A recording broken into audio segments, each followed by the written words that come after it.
Hello everyone. आज हम किसी भी स्टॉक को कैसे एनालाइज करते हैं वो सीखेंगे।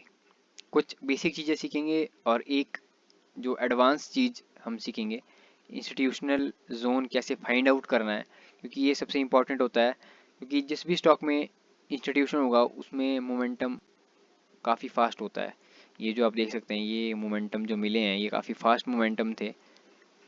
तो वही जोन हम आज आइडेंटिफाई करेंगे कि किसी स्टॉक में कैसे आइडेंटिफाई करते हैं। और कुछ बेसिक चीज़ें भी हम सीखेंगे कि कैसे सपोर्ट रेजिस्टेंस फाइंड आउट करते हैं और ट्रेंड लाइन कैसे आइडेंटिफाई करते हैं, और रीटेस्ट अगर कहीं हो रहा है तो वो कैसे आइडेंटिफाई करते हैं। सबसे पहले हम सपोर्ट से स्टार्ट करते हैं कि किसी भी स्टॉक में सपोर्ट कैसे निकालते हैं। सपोर्ट वो चीज़ होती है जहाँ पे स्टॉक जब भी गिरता है तो वापस चला जाता है उस जोन से। तो ये एक सपोर्ट है कि जब भी इस जगह पे स्टॉक आया है वो वापस गया है।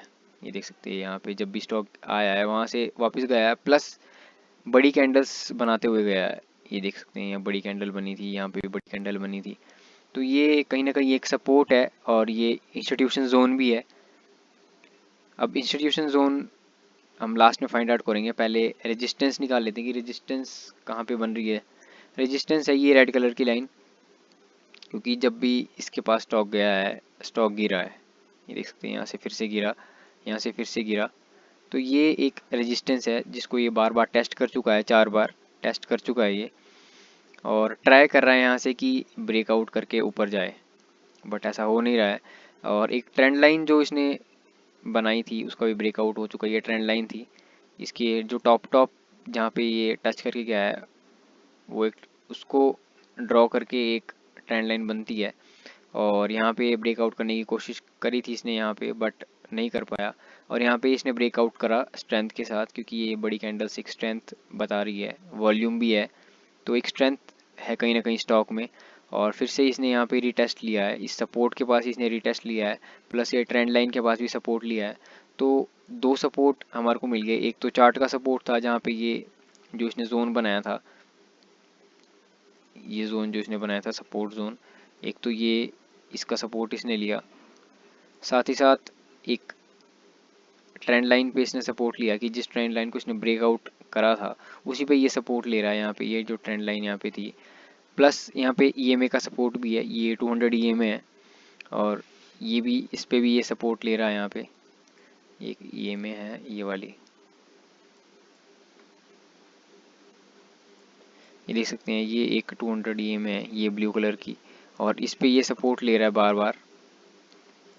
यहाँ देख सकते हैं यहाँ भी इसने सपोर्ट ली, फिर इससे यहाँ सपोर्ट ली, और ये 2-3 बार यहाँ पे सपोर्ट ले चुका है।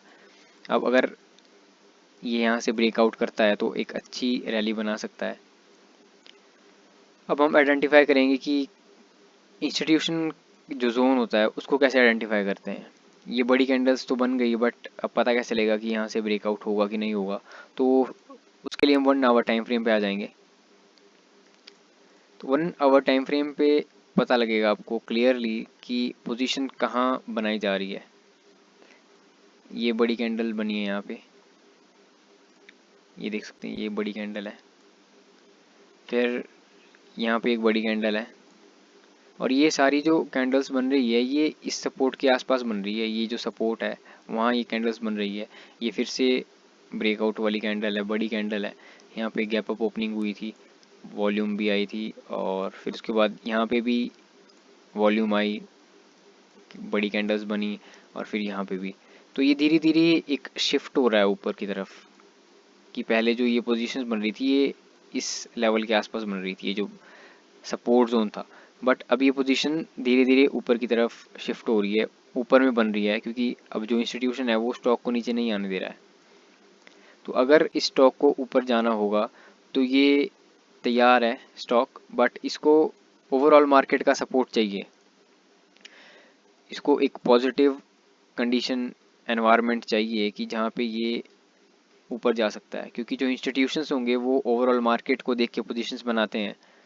तो उनको एक फेवरेबल एनवायरनमेंट चाहिए, और उसके लिए हमारे को निफ्टी 50 का सपोर्ट बहुत ज़रूरी है। अगर निफ्टी 50 कंटिन्यू करता है अपनी रैली जो रैली बना रही है आजकल, अगर वो कंटिन्यू करता है तो हो सकता है इस स्टॉक में भी आने वाले दिनों में हम मोमेंटम देखें। तो निफ्टी 50 का पॉजिटिव रहना बहुत ज़रूरी है। अगर मार्केट गिरता है ओवरऑल मार्केट कहीं ना कहीं, तो ये अपने सपोर्ट के पास वापस से आ सकता है। ये जो इसका सपोर्ट है यहाँ पे, ये इस ग्रीन जोन के पास, यहाँ पे ये फिर से आ सकता है धीरे धीरे, और फिर आप पोजीशन यहाँ बना सकते हो, क्योंकि ये एक और सस्ता प्राइस होगा और फिर यहाँ से बाउंस बैक करके फिर से ऊपर जाएगा।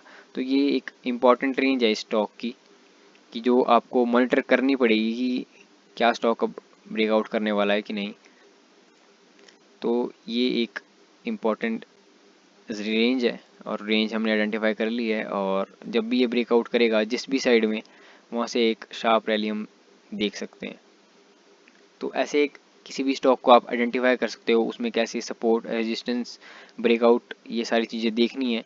प्लस ये एडवांस कंसेप्ट जो है इंस्टीट्यूशन जोन कैसे फाइंड आउट करना है, ये भी हमने सीखा, और इसकी मदद से आप अपने ट्रेड को और प्रॉफिटेबल बना सकते हो।